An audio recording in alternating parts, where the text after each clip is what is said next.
নমস্কার। Arogyam health care পুরুলিয়ার তরফ থেকে আমি doctor Pankaj Singhania, MDDM endocrinology. আমি একজন থাইরয়েড, সুগার এবং হরমোন রোগ বিশেষজ্ঞ। আমরা আজকে আলোচনা করব ডায়াবেটিসের একটা প্রবলেম, হাইপোগ্লাইসিমিয়া বা সুগার ফল করে যাওয়া। আমি আগের দিনের এমার্জেন্সির ভিডিওতে বলেছি যে সুগার ফল করে যাওয়া ডায়াবেটিসের একটা এমার্জেন্সি। এটা কি? যদি আপনার শরীরে সুগারের মাত্রা প্রয়োজনের থেকে বেশি কমে যায়, আমাদের শরীরে সুগারের মাত্রা কত থাকা উচিত? খালি পেটে 70 থেকে 100-র মধ্যে, খাবার পরে 100 থেকে 140-এর মধ্যে। এটা নর্মাল।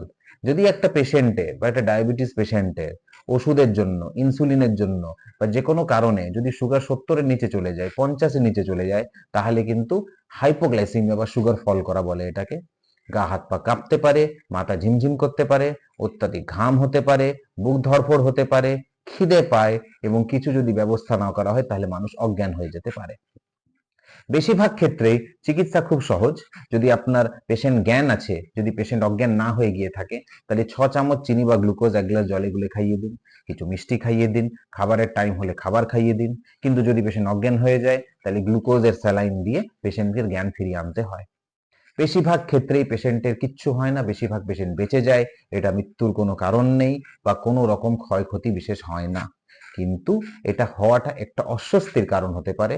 পরবর্তী সময় আপনাকে যাচাই করতে হবে যে কেন হলো। হয় আমি ওষুধ খেয়েছি, খাবার খেতে দেরি হয়েছে, আমি ওষুধ খেয়েছি, খাবার কম খেয়েছি, ইনসুলিন নিয়েছি, খাবার খেতে দেরি হয়েছে, এবং এই কারণটা খুঁজে বার করুন যে কেন আপনার হাইপোগ্লাইসিমিয়া বা সুগার ফল করলো, যেন ভবিষ্যতে এটা না হয়। বেশিরভাগ সুগার পেশেন্ট যারা ইনসুলিন নিচ্ছে তাদের মাসে একাধিকবার হাইপোগ্লাইসিমিয়া হতে পারে।